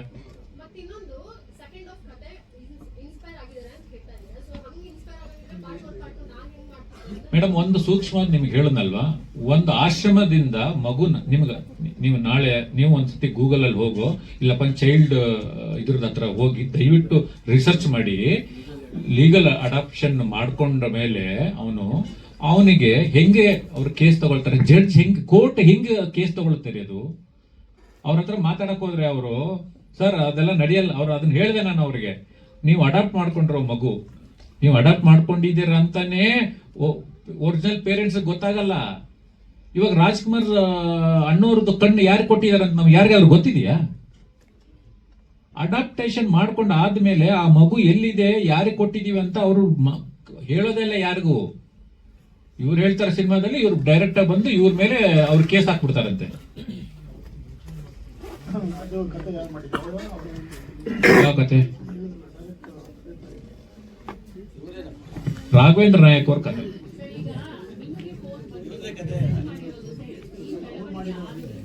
ಓಕೆ, ಇಲ್ಲ ನಾನು ಅಂದ್ರೆ ಇಲ್ಲ, ನಮ್ಮ ನಿರ್ಮಾಪಕರು ಆಲ್ರೆಡಿ ಒಂದ್ಸಲ ಫೋನ್ ಮಾಡಿದ್ದಾರೆ. ಯಾಕಂದ್ರೆ ನಾವಿಬ್ರು ಒಟ್ಟಿಗೆ ಸಿನಿಮಾ ನೋಡಿದ್ವಿ. ಅವ್ರು ಫೋನ್ ಮಾಡಿದಾಗ ಅವ್ರ ರಿಪ್ಲೈ ಏನು ಅಂತ ಗೊತ್ತಾಯ್ತಲ್ವಾ. ಸೊ ಗೊತ್ತಾದ್ಮೇಲೆ ನೆಕ್ಸ್ಟ್ ಡೇ ಕೂಡ ಕೃಷ್ಣ ಅವರೇ ಅವ್ರಿಗೆ ಫೋನ್ ಮಾಡಿ ಅವ್ರು ಹೇಳಿದ್ರು, ನಮ್ಮ ಮಗು ಮೇಲೆ ಮತ್ತೆ ಅವ್ರ ವೈಫ್ ಮೇಲೆ ಹಣೆ ಮಾಡಿ ನಾವು ಆ ಥರದ್ದೇನು ಮಾಡಲಿಲ್ಲ ಅಂತ. ಅಂದ್ರೆ ಅವರು ಕತೆ ಕೇಳಲಿಲ್ಲ ಅಂತ ಯಾವತ್ತೂ ಹೇಳಲಿಲ್ಲ. ಫಸ್ಟ್ ಅದನ್ನು ಇಲ್ಲ, ನಂಗೆ ನೆನಪಿಲ್ಲ ಅಂದ್ರು. ಆಮೇಲೆ ಇವತ್ತಂತೂ ಕ್ಲಿಯರ್ ಆಗಿ ಹೇಳಿದ್ದಾರೆ, ಕತೆ ನಾನು ಚೆನ್ನಾಗಿದೆ, ನಾನು ಕೇಳಿದ್ದೀನಿ ಅಂತ. ಮೇಡಮ್ ಅವರು ನಾವು ಕತೆ ಹೇಳೋಕ್ಕೆ ಮುಂಚೆನೆ ಕತೆ ಮಾಡ್ಕೊಂಡಿದ್ರೆ ನಾನು ಕತೆ ಹೇಳ್ತಾಗಲೇ ಗೊತ್ತಾಗ್ತಿತ್ತು ನಮ್ದು ಸೆಕೆಂಡ್ ಹಾಫ್ ಅಂತ. ಇಷ್ಟೇ ಮೇಡಮ್ ಕತೆ. ನಮ್ಮ ಕಥೆಯಲ್ಲಿ ಒಬ್ಬ ಉತ್ತರ ಕರ್ನಾಟಕದಲ್ಲಿ ಒಬ್ಬ ತಂದೆ ಒಂದು ಮಗು ಸಿಗುತ್ತೆ, 3 ವರ್ಷದ ಮಗು. ಆ ಮಗುನ ಸಾಕ್ತಾನೆ, 12 ವರ್ಷದವರೆಗೆ ಬೆಳೆಸ್ತಾನೆ. ಅಂದ್ರೆ ಅದನ್ನ ಲೀಗಲಿ ಅಡಾಪ್ಟ್ ಏನು ಮಾಡ್ಕೊಂಡಿರಲ್ಲ. ಹಳ್ಳಿ ಕಡೆಯಲ್ಲಿ ಅದೇನೋ ಅವ್ರ ಕೇಸ್ ಆಗಿರಲ್ಲ, ಏನೂ ಆಗಲ್ಲ. ಸೊ ಅದು ಮುಸ್ಲಿಂ ಮಗು ಇರುತ್ತೆ, ಅವ್ನು ಮುಸ್ಲಿಂ ಥರನೇ ಆ ಮಗುನ ಸಾಕ್ತಾನೆ. ಅಂದರೆ ಆ ಮಗುಗೆ ನಾನ್ ವೆಜ್ ತಿನ್ನಿಸೋದು. ಇವನು ವೆಜಿಟೇರಿಯನ್ ಆದರೂ ಅದು ಮಗು ನಾನ್ ವೆಜಿಟೇರಿಯನ್ ಆದರೂ ಆ ಮಗು ನಾನ್ ವೆಜ್ ತಿನ್ನಿಸ್ತಾನೆ, ಮಸೀದಿ ಕರ್ಕೊಂಡು ಹೋಗ್ತಾನೆ, ಕುರಾನ್ ಕಲಿಸ್ತಾನೆ. ಸೊ ಅವರಿಬ್ಬರು ತಂದೆ ಮಗನ ಬಾಂಧವ್ಯ ಹೆಂಗಿರುತ್ತೆ ಅಂದರೆ ಇಡೀ ಊರಿಗೆ ಫೇಮಸ್ ಆಗಿರುತ್ತೆ. ಸೊ ಅದನ್ನ ಯಾರೋ ಮೀಡಿಯಾದವ್ರು ಕವರೇಜ್ ಮಾಡಿದಾಗ ಅದು ಒರಿಜಿನಲ್ ಪೇರೆಂಟ್ಸ್ ಗೊತ್ತಾಗುತ್ತೆ. ಆ ಮಗುದು 3 ವರ್ಷದ ಫೋಟೋ ಎಲ್ಲ ಸಿಗುತ್ತೆ ಅವ್ರಿಗೆ. So they come and file a case. Intro ಬ್ಲಾಕಲ್ಲಿ ಅವ್ರು ಬಂದು ಕೇಸ್ ಫೈಲ್ ಮಾಡ್ತಾರೆ. ಸೊ ಅದು ಕೋರ್ಟಿಗೆ ಬರುತ್ತೆ, ಇವ್ರಿಗೆ ನೋಟಿಸ್ ಬರುತ್ತೆ, ಇವ್ರು ಹೋಗಿ ನಿಂತ್ಕೋತಾರೆ. ಸೊ ಆವಾಗ ಸೆಕೆಂಡ್ ಹಾಫ್ ಇಡೀ ಮಗು ಯಾರಿಗೆ ಸೇರಬೇಕು, ಒರಿಜಿನಲ್ ಪೇರೆಂಟ್ಸಿಗೆ ಸೇರ್ಬೇಕಾ, ಬಯಾಲಜಿಕಲ್ ಪೇರೆಂಟ್ಸ್ ಸೇರ್ಬೇಕಾ, ಅಥವಾ ಸಾಕಿದವನಿಗೆ ಸೇರ್ಬೇಕಾ ಅನ್ನೋದ್ರ ಮೇಲೆ ಇಡೀ ವಾದ ವಿವಾದಗಳು ನಡೆಯುತ್ತೆ. DNA ಟೆಸ್ಟ್ ನಡೆಯುತ್ತೆ. ಅವ್ರ ಮಗು ಹೆಂಗಾಯ್ತು ಅಂತ ಅವ್ರೊಂದು ಕತೆ ಫ್ಲಾಶ್ ಬ್ಯಾಕ್ ಹೇಳ್ತಾರೆ. ನಮ್ಮ ಕಥೆಯಲ್ಲಿ ಬೇರೆ ಫ್ಲಾಶ್ ಬ್ಯಾಕ್ ಇದೆ, ಅವ್ರ ಕಥೆಯಲ್ಲಿ ಬೇರೆ ಫ್ಲಾಶ್ ಬ್ಯಾಕ್ ಇದೆ. ಸೊ ಇಲ್ಲಿ ನಮ್ಮಲ್ಲಿ ಗಂಡು ಮಗು, ಅವರಲ್ಲಿ ಹೆಣ್ಣು ಮಗು ಇದೆ. ಸೊ ಇದಾದ್ಮೇಲೆ ಇವನು ಹೆಂಗ್ ಸಾಕ್ದ, ಇವನು ಎಷ್ಟು ಚೆನ್ನಾಗಿ ನೋಡ್ಕೊಂಡ, ಇವನ ಮೇಲೆ ಏನೇನೋ ಫಾಲ್ಸ್ ಅಲಿಗೇಷನ್ ಮಾಡ್ತಾರೆ. ಇಲ್ಲ ಅವ್ನು ತುಂಬಾ ಚೆನ್ನಾಗಿ ನೋಡ್ಕೊಂಡ ಅಂತ ಹೇಳ್ತೀವಿ. ಮಗು ನಾನು ಒರಿಜಿನಲ್ ಅಪ್ಪ ಅಮ್ಮನ ಜೊತೆನೆ ಹೋಗಲ್ಲ ಅನ್ನುತ್ತೆ. ಇವ್ರ ಜೊತೆ ನಾವು ಕಥೆಯಲ್ಲಿ ಮಗುನೂ ಕೂಡ ಕೇಸ್ ನಡೆಯುವಾಗ ಇಟ್ಕೊಂಡಿಲ್ಲ. ಯಾಕಂದ್ರೆ ಜಡ್ಜ್ ಹೇಳ್ತಾರೆ ಮಗು ಮೇಲೆ ಪರಿಣಾಮ ಬೀಳುತ್ತೆ, ಮಗು ಇರಬಾರ್ದು ಈ ಕೇಸ್ ನಡೆಯುವಾಗ, ಮಗುನ ನ್ಯೂಟ್ರಲ್ ಮಾಡ್ಬಿಡ್ತಾರೆ. ಇದೇ ಕೇಸ್ ಮೇಲೆ ಇಡೀ ಕತೆ ನಡೆಯುತ್ತೆ. ನಡೆದಾದಾಗ ಕೊನೆಗೆ ಜಡ್ಜ್ ಕೂಡ ಹೇಳ್ತಾರೆ ಇದನ್ನ ನಾವು ರೇರ್ ಕೇಸ್ ತರ ನೋಡ್ಬೇಕು, ಇದನ್ನ ಬಯಾಲಜಿಕಲ್ ಪೆನ್ ಕೊಡಕ್ಕಾಗಲ್ಲ. ಈ ಸಮಯದಲ್ಲಿ ಮಗುಗೇನು ಮುಖ್ಯ, ಆ ಮಗುನ ಬೆಳವಣಿಗೆಗೆ, ಮಗು ಆರೋಗ್ಯದ ಮೇಲೆ ಏನಿದಿರುತ್ತೆ ಅಂತ ಇದ್ರ ಮೇಲೆ ಸಪ್ರೇಟ್ ಇಮೋಷನಲ್ ಆಗಿ ಅದನ್ನ ತಗೊಂಡು ಸೊ ಕೋರ್ಟು ಸಾಕೋ ತಂದೆಗೆ ಮಗು ಇರ್ಲಿ ಅಂತ ಡಿಸಿಷನ್ ಕೊಡುತ್ತೆ. ದಿಸ್ ಇಸ್ ಕತೆ. ಇದ್ರ ಮೇಲೆ ನಮ್ದು ಸೀನ್ ಬೇರೆ ಇದೆ. ಫಸ್ಟ್ ಹಾಫ್ ನಾನು ಹೇಳ್ತಾನೆ ಇಲ್ಲ, intro blocking second half structure ಇದು ನಾವು ಕೃಷ್ಣ ಅವರಿಗೆ 2023 ಡೀಟೇಲ್ ಆಗಿ 1.5 ಗಂಟೆ ನರೇಷನ್ ಮಾಡಿದೀವಿ. ಸೊ ನಾವೇ ಈಗ ನಾನು ಹೈಡ್ ಮಾಡೋದಿದ್ರೆ ಮೇಡಮ್ ನಾನು ಹೈಡ್ ಮಾಡೋದಿದ್ರೆ ನಾನು ಯಾಕೆ ಹೀರೋಗೆ ಹೇಳ್ತೀನಿ, ಅದನ್ನ ಹೈಡ್ ಮಾಡೋ ಇಲ್ಲ. ಅದೊಂದು ಸುಪ್ರೀಂ ಕೋರ್ಟ್ ಅಲ್ಲಿ ನಡೆದಿರೋ ಒಂದು ಕೇಸ್ ಅದು. ಆಮೇಲೆ ಕಳಿಸ್ತೀನಿ. So sir core point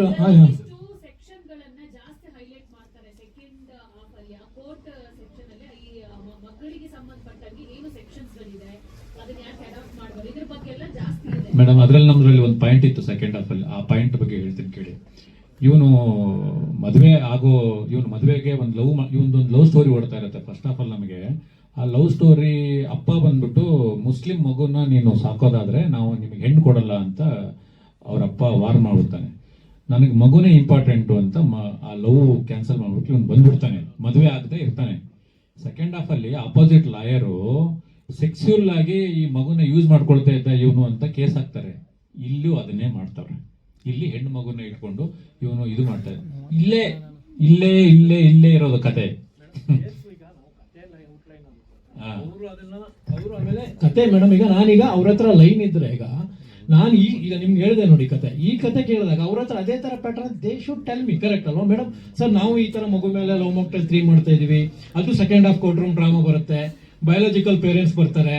so ಅದೇ ತಾನೆ ಈಗ ಅವ್ರು ಮಾಡಿದ್ದಾರೆ. ಅದನ್ನ ನನ್ನ ಹತ್ರ ನ್ಯಾಚುರಲ್ ಆಗಿ ಹೇಳ್ತಾರೆ, ಮುಂಚೆ ಮಾಡ್ಕೊಂಡಿದ್ದಾರೆ. ಯಾಕಂದ್ರೆ ಅವ್ರು ನನ್ನ ಹತ್ರ ಹೇಳಿಲ್ಲ ಚೆನ್ನಾಗಿದೆ ಕತೆ, ನಾವು ಮಗು ಮೇಲೆ ಕತೆ ಮಾಡ್ತಾ ಇದೀವಿ, ಸೊ ನೀವು ಬೇರೆ ಯಾವ್ದಾದ್ರು ಕತೆ ಹೇಳಿ ಅಂತ ಹೇಳಿದಾಗ ನಮ್ಗೆ ಏನ್ ಅನ್ಸುತ್ತೆ, ಮಗು ಮೇಲೆ ಯಾವ ಕತೆ 100 ಕತೆ ಮಾಡ್ಬೋದು ಮಗು ಮೇಲೆ. ಅವತ್ತು ಅವ್ರು ಅದೇ ಕತೆ ಇಟ್ಕೊಂಡಿದ್ದೀರಿ, ಡೆಫಿನೆಟ್ಲಿ ಅವ್ರು ನಮ್ಮ ಹತ್ರ ಹೇಳ್ತಾ ಇದ್ರು. ಅವ್ರ ಹತ್ರ ಅವತ್ತು ಕತೆ ಇಲ್ಲ ಅದು. ಸೊ ನಾವು ಆಮೇಲೆ ಏನ್ ಮಾಡಿದ್ವಿ, ಬೇರೆ ಹೀರೋಗಳಿಗೆ ಅಪ್ರೋಚ್ ಆಯ್ತು, ಏನೇನೋ ಆಯ್ತು. ಆಮೇಲೆ ರಾಮರಸ ಸ್ಟಾರ್ಟ್ ಆಯ್ತು. ಸರ್ ಆಮೇಲೆ ಮಾಡೋಣ ರಾಮರಸ ಮುಗಿದ್ಮೇಲೆ ಅಂತ. ಸೊ ನಾನು ಬೇರೆ ಪ್ರಾಜೆಕ್ಟ್ ಅಲ್ಲ ಅದೇ. ಸೊ ಅದಾದ್ಮೇಲೆ ಅವರು ಅದನ್ನ ಲಿಫ್ಟ್ ಮಾಡಿರ್ಬೋದು, ನಾವು ಮಾಡಲ್ಲ ಅಂತ ಗೊತ್ತಾದ್ಮೇಲೂ ಕೂಡ. ಸೊ ನಾವಂತೂ ಅವ್ರಿಗೆ ಮುಂಚೆನೆ ಕತೆ ಹೇಳಿದ್ದೆ, ಆ ಟೈಮಲ್ಲಿ ಅವ್ರ ಹತ್ರ ಕತೆ ಇರಲಿಲ್ಲ. ಇದ್ದಿದ್ರೆ ಅವರು ನಮ್ಮ ಹತ್ರ ಡೆಫಿನೆಟ್ಲಿ ಹೇಳ್ತಾರೆ ಸರ್, ಅದು ಕಾಮನ್ ಥಿಂಗು. ಯಾವೇ ಡೈರೆಕ್ಟರ್ ಹತ್ರ ನೀವು ಅಥವಾ ನಿರ್ಮಾಪಕರ ಹತ್ರ ಅಥವಾ ಹೀರೋ ಹತ್ರ ಕತೆ ಹೇಳಿದ್ರೆ, ನೀನು ಆಲ್ರೆಡಿ ನಾನು ಈ ಕತೆ ಮಾಡ್ತಾ ಇದ್ದೀನಿ ಅಂತ ಅವ್ರು ಹೇಳ್ತಾರೆ. ಅವನ ಹತ್ರ ಇಲ್ಲದೆ ಇದ್ದಾಗ ಅವ್ನು ಹೇಳಲ್ಲ ಅಷ್ಟೇ. ನಿಜವಾಗ್ಲೂ ನಿಮ್ಗೆಲ್ಲರಿಗೂ, ಮೀಡಿಯಾದವ್ರಿಗೆ ಎಲ್ಲರಿಗೂ ನಿಜವಾಗ್ಲೂ ಒಬ್ಬ ರೈಟರ್ಗೆ ಮೋಸ ಆಗ್ಬಾರ್ದು ಅನ್ನೋದು ನಿಮ್ಗೆಲ್ರಿಗೂ ನಿಜವಾಗ್ಲೂ ಇದ್ರ ಬಗ್ಗೆ ಆಸಕ್ತಿ ಇದೆ ಅಂತಂದ್ರೆ ನಾನು ಚಾಲೆಂಜ್ ಮಾಡ್ತೀನಿ. ಡಾರ್ಲಿಂಗ್ ಕೃಷ್ಣ ಅವ್ರಿಗೆ ಹೇಳೋಕ್ಕಿಂತ ಮುಂಚೆನೆ ಈ ಕತೆ ನಾವು ರಮೇಶ್ ಅರವಿಂದ್ ಸರ್ಗೆ ಹೇಳಿದೀವಿ, ಶರಣ್ ಸರ್ಗೆ ಹೇಳಿದೀವಿ. ನಿಜವಾಗ್ಲೂ ನಿಮ್ಗೆಲ್ಲರಿಗೂ ಮನಸ್ಸು ಇದೆ, ಒಬ್ಬ ರೈಟರ್ಗೆ ಅನ್ಯಾಯ ಆಗ್ತಾ ಇದೆ, ಒಬ್ಬ ರೈಟರ್ಗೆ ಅನ್ಯಾಯ ಆಗ್ಬಾರ್ದು ಅಂತ ನೀವೇನಾದ್ರೂ ಇದ್ರೆ ದಯವಿಟ್ಟು ರಮೇಶ್ ಅರವಿಂದ್ ಸರ್ನ ಮತ್ತು ಶರಣ್ ಸರ್ನ ಓಪನ್ ಆಗಿ ಮಾತಾಡಕ್ ಹೇಳಿ. ನಮ್ಮ ಡೈಲಾಗ್ ರೈಟರ್ ರಘು ನಿಡ್ವಳ್ಳಿ ಇದ್ದಾರೆ, ಇದನ್ನ ಆಗ್ಬಾರ್ದು ಅನ್ಯಾಯ, ಇದು ಚಾಲೆಂಜ್ ಮಾಡ್ತೀನಿ, ಇದು ಓಪನ್ ಚಾಲೆಂಜ್ ಮಾಡ್ತೀನಿ. ಡಾರ್ಲಿಂಗ್ ಕೃಷ್ಣ ಅವ್ರಿಗೆ ಇದು ಓಪನ್ ಚಾಲೆಂಜ್ ಮಾಡ್ತೀನಿ. ನಾನು 2 ನಿಮಿಷದ ಕತೆ ಹೇಳಿದ್ದೀನ ಇಲ್ಲ ಇದರಿಂದ ಕದ್ದು ಕತೆ ಹೇಳಿದೀವ ಅಂತ ಇದು ಡಿಸೈಡ್ ಆಗ್ಬೇಕು. ಒರಿಜಿನಲ್ ಅವ್ರದ್ದು ಕತೆನ ನಮ್ ಕತೆನ ಅಂತ ಇದು ಡಿಸೈಡ್ ಯಾಕೆಂದ್ರೆ ತುಂಬಾ ದೊಡ್ಡವರು Ramesh Aravind sir is very legendary actor and director. ನಾನು ಕರೆಯಕ್ಕಾಗಲ್ಲ. ಆದ್ರೆ ನಿಮ್ಗೆಲ್ಲರಿಗೂ ಮೀಡಿಯಾದ ಬದ್ಧತೆ ಇದೆ. ಇದು ಒಬ್ಬ ರೈಟರ್ಗೆ ನ್ಯಾಯ ಸಿಗಬೇಕು ಅಂತ ನಿಮ್ಗೆಲ್ರಿಗೂ ಏನಾದ್ರು ಇತ್ತು ಅಂತಂದ್ರೆ ನಾಳೆ ರಮೇಶ್ ಅರವಿಂದ್ ಸರ್ನ ಕೇಳಿ, ಆಮೇಲೆ ಶರಣ್ ಸರ್ನ ಕೇಳಿ, ಆಕಾಶ್ ಶ್ರೀವಾಸ್ ಅವ್ರನ್ನ ಕೇಳಿ, ಮಹಾಂತೇಶ್ ಹಂದ್ರಾಳ್ ಅಂತ ಇವಾಗ ಒಂದು ಸಿನಿಮಾ ಡೈರೆಕ್ಟ್ ಮಾಡ್ತಾರೆ, ಸ್ಪಾರ್ಕ್ ಅಂತ ಡೈರೆಕ್ಟ್ ಮಾಡ್ತಾ ಇದ್ದಾರೆ, ಅವ್ರು ಕೇಳಿ. ಇವ್ರಿಗೆಲ್ರಿಗೂ ಡಾರ್ಲಿಂಗ್ ಕೃಷ್ಣ ಅವ್ರಿಗೆ ಹೇಳೋಕ್ಕಿಂತ ಮುಂಚೆ ಹೋಗಿ ಕತೆ ಹೇಳಿದೀವಿ. ನಿಮ್ಗೆಲ್ಲರಿಗೂ ಬದ್ಧತೆ ಇದೆ, ನೀವೆಲ್ಲರೂ ನಿಲ್ಬೇಕು ಒಬ್ಬ ರೈಟರ್ ಪರವಾಗಿ ಅಂತಂದ್ರೆ ಬನ್ನಿ, ಇದನ್ನ ನಾವು ಹೋರಾಟ ಮಾಡೋಣ. ಇದು ಬಿಟ್ಬಿಟ್ಟು ಪರ್ಸನಲ್ ಆಗಿ ಗುರು ದೇಶಪಾಂಡೆ ಅವರು ಹಿಂಗಿದ್ರು, ಅವ್ರು ಇದು ಬಿಟ್ಬಿಡಿ. ಪರ್ಸನಲ್ ವಿಷಯಗಳನ್ನ ಬಿಟ್ಟು ಒಬ್ಬ ರೈಟ್ರು ಒಂದು ಸಿನಿಮಾ ಅಂತ ಹೋರಾಟ ಮಾಡೋದಾದ್ರೆ ದಯವಿಟ್ಟು ನೀವೆಲ್ಲರೂ ಕೈ ಜೋಡಿಸಿ. ಅದನ್ನ ಬಿಟ್ಬಿಟ್ಟು ಗುರು ದೇಶಪಾಂಡೆಗೆ ಹಿಂಗ್ ಫ್ಲಾಶ್ ಬ್ಯಾಕ್ ಇದೆ, ಗುರು ದೇಶಪಾಂಡೆ ಜೊತೆ ಹಿಂಗ್ ಸೇರಕ್ಕಾಗುತ್ತೆ, ಈ ತರ ನಾಟಕಗಳೆಲ್ಲ ಮಾಡಬೇಡಿ. ಈ ತರ ನಾಟಕ ನಾನ್ ಮಾಡಕ್ ಸ್ಟಾರ್ಟ್ ಮಾಡಿದ್ರೆ ನಾನು ಬೇಜಾನ್ ನಾಟಕ ಮಾಡಕ್ ಸ್ಟಾರ್ಟ್ ಮಾಡ್ಬೋದು. ಇದು ಬೇಡ ನನಗೆ. ನಾನು ಮಾಡಿದ್ದೀನಿ, ತುಂಬಾ ತಪ್ಪುಗಳನ್ನ ಮಾಡಿದ್ದೀನಿ.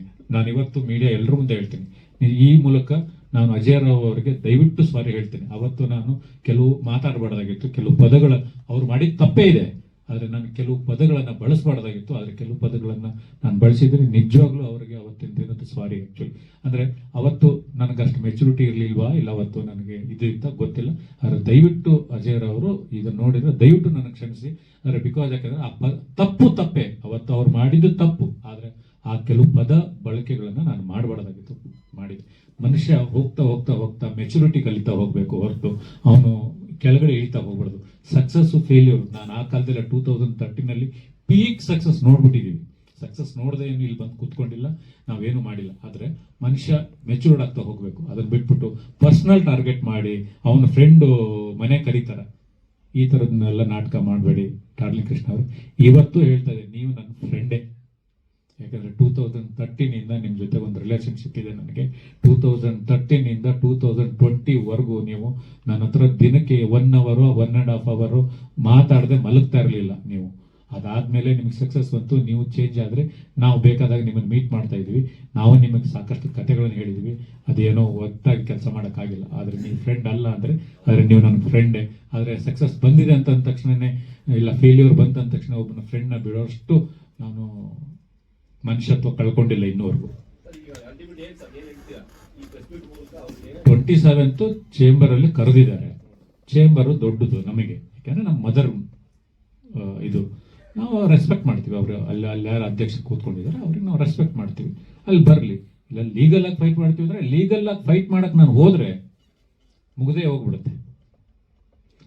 ಒಂದೇ ಒಂದು ಟಾಪಿಕ್ ಹೇಳ್ತೀನಿ ನಿಮಗೆ, ಬೇಡ ಬಿಡಿ ಇವಾಗ ನಿಮ್ಗೆಲ್ರಿಗೆ ಹೇಳಿ ಸರ್. ಆಮೇಲೆ ಅದು ಗೂಗಲ್ ಕತೆ ಅಂತ ಒಂದು 10-20 ಸಲ ಅವ್ರು ಹೇಳಿದ್ದಾರೆ.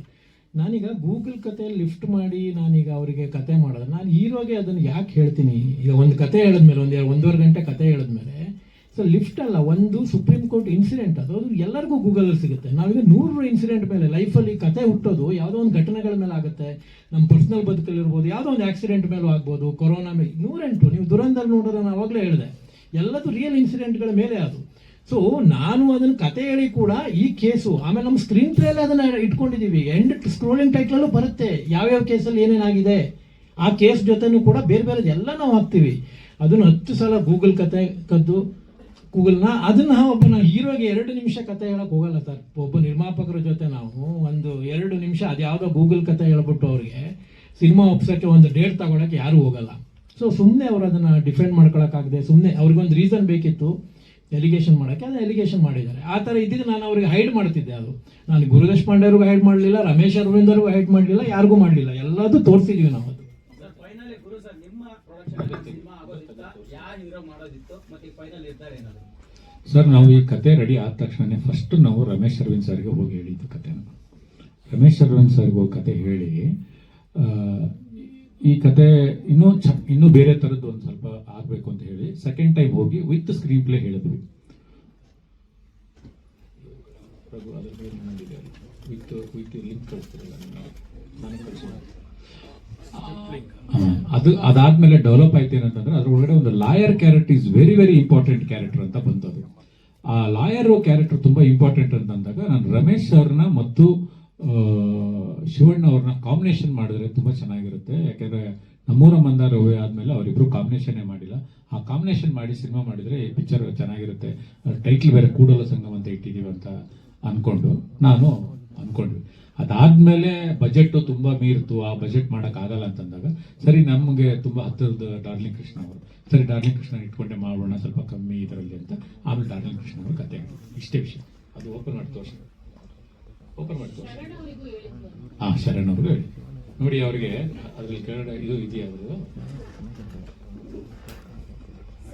ಸರ್, ಈಗ ಅಲ್ಟಿಮೇಟ್ಲಿ ನೀವು ಚೇಂಬರ್ ಹೋದ್ರು ಕೂಡ ಇಲ್ಲರೂ ಕೂಡ ನಿಮ್ಮ ಒಂದೇ ಬೇಡಿಕೆ ಅವರು ಟೈಟ್ಲ್ ಕಾರ್ಡಲ್ಲಿ ಕೋಡ್ ಹೇಳ್ಕೊಂಡು ಹೆಸರು ಬೇಕು ಅಂತ ಕತೆ ನಾವು ಇನ್ಸ್ಪೈರ್ ಆಗಿದೀವಿ ಅವರಿಂದ ಅಂತ ಒಪ್ಕೊಂಡು ಒಬ್ಬ ರೈಟರ್ಗೆ ಬೆಲೆ ಕೊಡಿ. ಇವತ್ತು ಕನ್ನಡ ಇಂಡಸ್ಟ್ರಿ ಬೇರೆ ಬೇರೆ ಇಂಡಸ್ಟ್ರಿಗೆ ಹೋಲಿಸ್ಕೊಂಡ್ರೆ ಸಕ್ಸಸ್ ರೇಟ್ ಕಮ್ಮಿ ಇದೆ. ಯಾಕೆಂದ್ರೆ ನಾವು ರೈಟರ್ಸ್ ಬೆಲೆ ಕೊಡ್ತಾ ಇಲ್ಲ. ರೈಟರ್ಸ್ಗೆ ಬೆಲೆ ಕೊಟ್ರೆ ಆಟೋಮೆಟಿಕ್ ಆಗಿ ನಾವು ಮಲಯಾಳಂಗಿಂತ ಒಳ್ಳೆ ಸಿನಿಮಾ ಮಾಡ್ಬೋದು, ತೆಲುಗಿಂತ ಒಳ್ಳೆ ಸಿನಿಮಾ ಮಾಡ್ಬೋದು, ತಮಿಳ್ಗಿಂತ ಒಳ್ಳೆ ಸಿನಿಮಾ ಮಾಡ್ಬೋದು.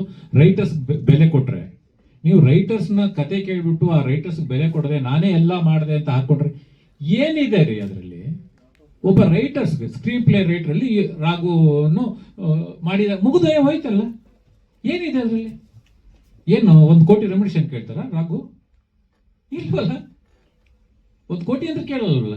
ಏನಕ್ಕೆ ನಿಮಗೆ ಕತೆ, ಚಿತ್ರಕತೆ, ನಿರ್ದೇಶನ, ನಿರ್ಮಾಪ ಎಲ್ಲ ನಾನೇ ಹಾಕೊಳ್ಳುವಂಥದ್ದು ಏನಿದೆ ಅದರಲ್ಲಿ? ಒಬ್ಬ ರೈಟರ್ಗೆ ವ್ಯಾಲ್ಯೂ ಕೊಟ್ರೆ ಇಂಡಸ್ಟ್ರಿ ಬೆಳೀತದೆ. ಇವಾಗ ಆ ಪಿಕ್ಚರ್ ಅಲ್ಲಿ ರಾಘವೇಂದ್ರ ನಾಯಕ್ ಅವ್ರಿಗೆ ಹೆಸರು ಕೊಟ್ರೆ, ನಾನು ಲವ್ ಮಕ್ಕಳ 3 ಸ್ಕ್ರೀನ್ ಪ್ಲೇಗೆ ಹೆಲ್ಪ್ ಮಾಡಿದ್ದೀನಿ ಸರ್ ಅಂತ ಹೇಳಿದ್ರೆ 1-2 ಸಿನಿಮಾ ಸಿಗುತ್ತೆ ಇವ್ರಿಗೂ. ಆ 1-2 ಸಿನಿಮಾದಿಂದ ಇವ್ರು ಬದುಕು ಕಟ್ಕೊಳ್ತಾರೆ. ಈ ತರ ಇನ್ನೊಂದು 4 ಜನ ರೈಟರ್ಸ್ ಬರ್ತಾರೆ. ಇವಾಗ ಜೆಂಟ್ಲ್ಮ್ಯಾನ್ ಸಿನಿಮಾ ಮಾಡೋಕ್ಕಿಂತ ಮುಂಚೆ ಅವ್ರೊಂದು ಸಿನಿಮಾ ಆವರೇಜ್ ಆಗಿತ್ತು ಜಡೇಶ್ ಅವ್ರಿಗೆ. ನಾನು ಕರೆದು ಜೆಂಟ್ಲ್ಮ್ಯಾನ್ ಸಿನಿಮಾ ಕೊಟ್ಟೆ, ಒಳ್ಳೆ ರಿಪೋರ್ಟ್ ಬಂತು, ಸಾಂಗ್ ಹಿಟ್ ಆಯ್ತು, ಎಲ್ಲ ಹಿಟ್ ಆಯ್ತು. ಅದಾದ್ಮೇಲೆ ಹೋಗಿ ಶರಣ್ ಅವ್ರಿಗೆ ಸಿನಿಮಾ ಮಾಡಿದ್ರು, ಹೋಗಿ ದುನಿಯಾ ವಿಜಯ್ ಅವ್ರಿಗೆ ಸಿನಿಮಾ ಮಾಡಿದ್ರು, ಹೋಗಿ ಕಾಟೇರ ಕತೆ ಬರೆದ್ರು. ಒಬ್ಬರು ಬೆಳೆಸೋದ್ರಿಂದ ಒಬ್ರಿಗೆ ಕ್ರೆಡಿಟ್ ಕೊಡೋದ್ರಿಂದ ಕಮ್ಮಿ ಏನಾಗತ್ತೆ ಅಲ್ವಾ? ಅದನ್ನ ಅರ್ಥ ಮಾಡ್ಕೊಳ್ತಾ ಇಲ್ಲ. ಅದ್ರ ಬಗ್ಗೆ ಮಾತಾಡಿ ಅಂತಂದ್ರೆ ಇನ್ಯಾವ್ದ್ರ ಬಗ್ಗೆನೂ ಮಾತಾಡ್ತಾರೆ ಪರ್ಸನಲ್.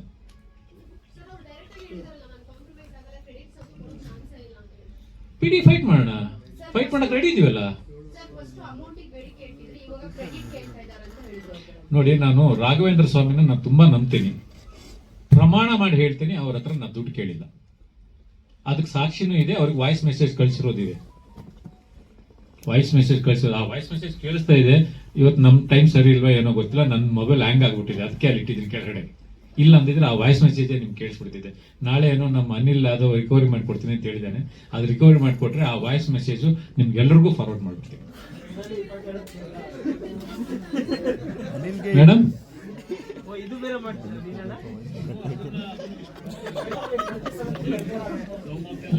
ಏನ್